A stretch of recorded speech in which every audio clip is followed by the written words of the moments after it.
What's happening, people? And once again, welcome back to youtube.com/CubCamTV for this, another edition of Cub Talks Ball, our new football section we are running, which is going to be primarily reactionary in regards to news stories and things that are going on. Occasionally we'll throw in like top 5s and 11s and things like that. But there was a very interesting news story that just popped up that I am very keen on talking about, so we're going to get right into it. However, if you are new to the channel and you're enjoying the content we are making, make sure you're getting involved by hitting that subscribe button on the right-hand side of the page. Of course, turning notifications on as well, leaving a like, leaving a comment, and all of that good stuff. This channel in general is opening up to a lot of new avenues in the new year. We're going to be exploring, obviously, music. We primarily focus on a kind of international Afrobeat sound on the music we review, but I'm a big football fan, and I can't hold off any longer, so we're going to be doing a lot more football content as we move forward.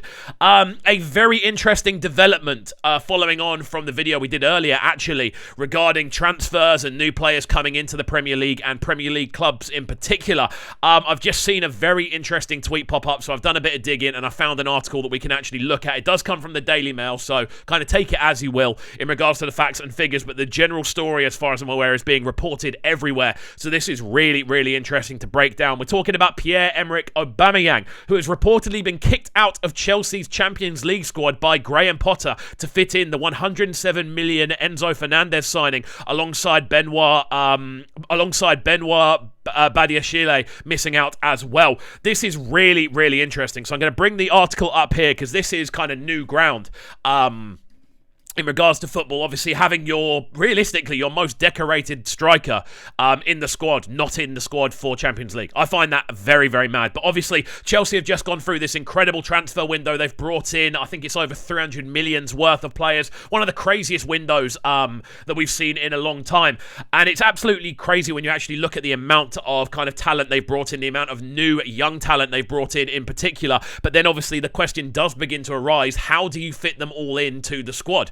It's clear to see that this is somewhat of a reform. They're not necessarily sticking with old players. It looks like a lot of old players will be leaving. Jorginho being one who has already been ushered out the door to Arsenal, which is now obviously going to be part of their squad moving forward, as they will obviously get Champions League next year. He's going to be playing Champions League football next year anyway. We don't know how far Chelsea are going to go this year, but this is really, really interesting. So as you can see, Pierre-Emerick Aubameyang is kicked out of the Chelsea's Champions League squad by Graham Potter to fit in the 107 million pound Enzo Fernandez, as £35 million signing Benoit Badiashile misses out as well. Pierre-Emerick Aubameyang has struggled for minutes under Graham Potter. Enzo Fernandez, Mikhailo Mudryk and João Felix have all made the squad. UEFA rules state clubs can only register 3 new players for knockout rounds, so it looks like there's still going to be no inclusion for... Who else has been... there's another player that's been recruited. Oh my god, I've forgotten his name. What is his name? There's another winger whose name literally completely escapes me, but he's not involved in the squad either. Very interesting stuff, though. We'll go through and look through these. Obviously, Pierre-Emerick Aubameyang has been sensationally kicked out of Chelsea's Champions League squad for the knockout stages to make room for the £107 million signing of Enzo Fernandez. Is it Mukiele? I can't remember. It's not there. Chelsea have also been forced to leave £35 million January signing Benoit Badiashile out of their squad, whilst one-to-way Hakim Ziyech keeps his place in the squad. I think Hakim Ziyech was on his way to PSG, I think it was.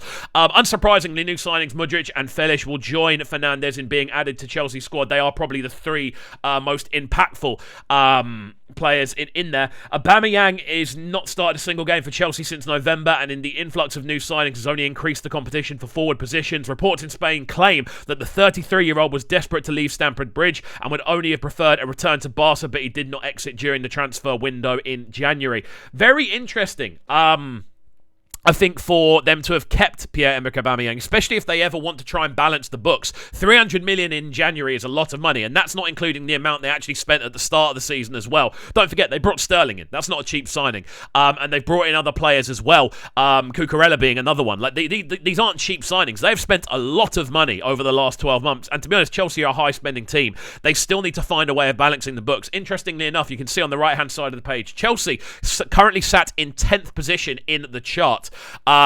it's chart in the table. I'm getting music and football mixed up, but it's really interesting to see that all of these new players coming in, I'm assuming the majority of them are going to be able to play Premier League football anyway, which would probably allow for that rotation. But obviously Chelsea want to be finishing in either a Champions League position, at least in a Europa League position, realistically, with the squad they've now got assembled.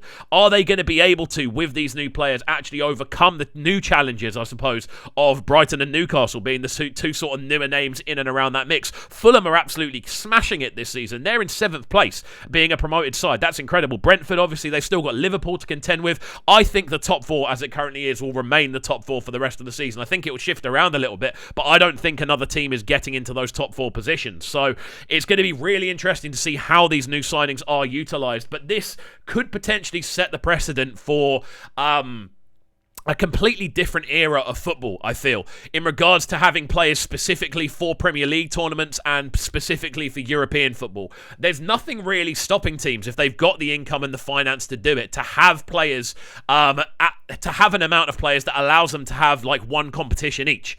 Like, I find that such a bizarre concept, but this kind of happening here says that that could be something that happens. The fact they haven't registered their most kind of, I want to say prolific centre-forward, even though he hasn't been prolific for Chelsea in particular, but the most recognised centre-forward at the club currently is Pierre-Emerick Aubameyang. Obviously, Lukaku's out on loan, and they've got other players out on loan as well. But it's really interesting to see, I feel, that Aubameyang, who has been a European, a Champions League player, has played in the Champions League for different teams. He's played in the Champions League for Barcelona. He's played in the Champions League for Arsenal. Has he played in the Champions League for Arsenal? I don't know if he was there when they were getting Champions League off the top of my head, but he was playing Champions League football for Dortmund as well. So this is a Champions League recognised player. The fact that they aren't including him purely to bring the new talent in is probably, in the long run, a good thing for Chelsea, because it means they can get the new talent in. They're allowing the new talent to actually be a part of the window and being a part of their squad straight off the back from January. That's really cool to see. But this is really, really, it does set a bit of a dangerous precedent. The idea that clubs who have the money to do it, like Chelsea, could almost have an entirely separate, different set of players for Champions League football in comparison to Premier League football. Like, you might even get it so you've got players that are only playing cup competitions as a signing.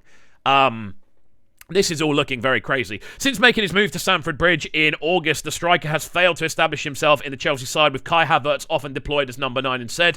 I mean, even with Kai Havertz there, I'd safely say that Aubameyang is still the more recognised striker. Even if Kai Havertz is more your flavour, there's no denying Aubameyang's done more. That's just what it is.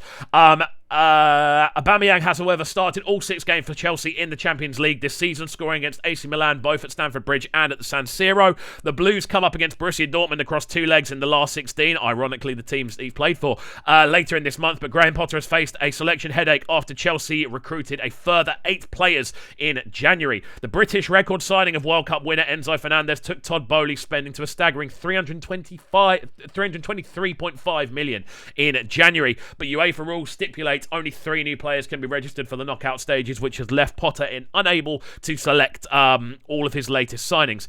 Potter ultimately had to choose between Badiashile, Fernandez, Mudryk and Felish, with the Frenchman missing out to accommodate for the attacking stars. Article 4601 of the Champions League regulation states, as the round of 16, a club may register a maximum of 3 new eligible players for the remaining matches in the current competition. Such registration must be completed by the 2nd of February. At the latest, this deadline cannot be extended. Clubs had until the end of Thursday to confirm their squads, who released them on Friday afternoon. So this is their squad on the right-hand side. Kepa, Arrizabalaga, Bettinelli and Mendy in goal. Silva, Chalaloa, Chilwell, Reece James, Kalidou Koulibaly, Azpilicueta, Mark Cucurella and Wesley Fofana. So they're going with the original set. Enzo Fernandez, N'Golo Kante, Kovacic, Pulisic, Ruben Loftus-Cheek, Raheem Sterling, Mason Mount, Dennis Zakaria, Hakim Ziyech, Conor Gallagher, Chukwuemeka, I think that's how you pronounce it, Charlie Webster and Lewis Hall in the middle, and then João Félix, Mikhailo Mudryk, Armando Broja and Kai Havertz as the official attackers in the team. I mean, Chelsea's squad is looking pumped, man. Like, realistically, with those extra players coming in, Fernandez alongside obviously the additional signings as well, obviously Mudryk and João Felix, they've got attacking options now, man. But still, you look at that attacking lineup, you don't go, there's a recognised centre forward there. I don't think there still is, which I think, to be honest, taking Broja over Aubameyang's an interesting one. I like Broja. I think he's going to be a very good player in the years to come. I don't necessarily think he's there yet, and I think Havertz works best when he's not an out-and-out 9. So yeah, it's going to be interesting seeing how they actually function in the Champions League without a recognised centre forward. Obviously, João Felix can play there, but it's not his natural position. So yeah, this is really, really interesting to look at. But there we go. That's the end. Oh, it's not the end of the article, but it's pretty much just talking about other things going on. But yeah, that's pretty much the gist of what's going on. A player is the most, I'd say, the most recognised centre forward at Chelsea has been left out of the Champions League squad, despite playing in all 6 of the starting games. Whether he's going to be part of the Premier League squad at the same time, I don't know, but this is going to be really interesting to watch, and it does potentially set a dangerous precedent for clubs who have the money to do so, such as Chelsea, signing players specifically for specific competitions. That's a really interesting concept. It's sort of, it does hiss a little bit of Super League style football.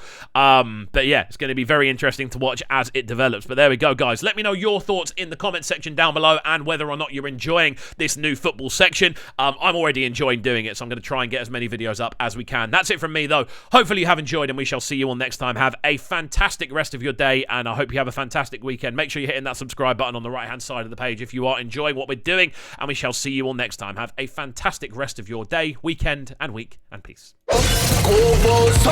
Sounding so good right now. My sounding a bright and town. Make sure you subscribe to the YouTube channel right now, Corp Camp TV. Stay locked.